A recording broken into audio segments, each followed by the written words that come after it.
Mga kapuso, sa sunod semana na ang kalag-kalag unya mo tumaw na bagyo ni mga istorya-istorya sa mga nilalang guno nga makapanglimbawd sa balhibo. Lakip na nini ang way kamatayon nga istorya sa White Lady. Din usa ka lalaki ang ipakita ko no niini. Atong sayran kung mugna na ba ni siya iyahang mabulukon nga imahinasyon.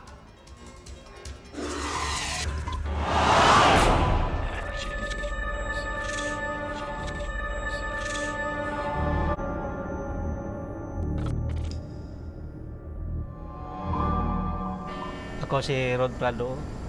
Usa ko sa naka-experience nakakita White Lady diri sa Labuan.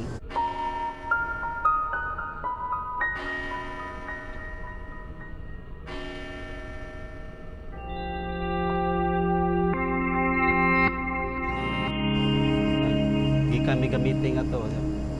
Nanguli kami ato. Pagkuha lang sa motor, muna kita na kung babae, galing ko din sa kuhan. Ang koranan, puti kayo. Murag ni kuhan siya, silak siya sa pagkaputi.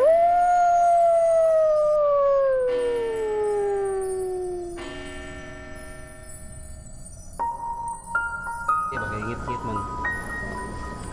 Mato, dali na ko kuha ang motor. Baka mong na ito, matumba, baka kuha kay hadlock mo ko.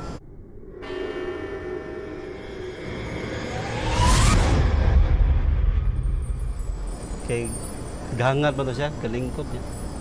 Tanaw din sa mga kuhan. Tamnanan. Ngit-ngit ba kang, anong nakaingon man kang, anong kita kang ngit-ngit? Okay, ni kuhan man yung puti nga gisulob, nihayag ba? Yan ninag. Tapos kaputi. Tapos tumoy, tanom. Naman na lingkuranan diha. Nakaroon gani, wala no? Ngit-ngit. Kato siya, makita yun siya, puti git siya. Galingkod. Sa bang oras? Mas na ibi pasado na to. Hindi kami gamitin. Gabi? Oo, gabi. Yeah. Saan nang nimbawat sa ibon? Wala, bawa itong baliboy, kadadali ko kuha sa motor. Yan, wala siya ko kanang nagbalik na to. Nagbalik pa lang ako, gatanaw pa lang na ako.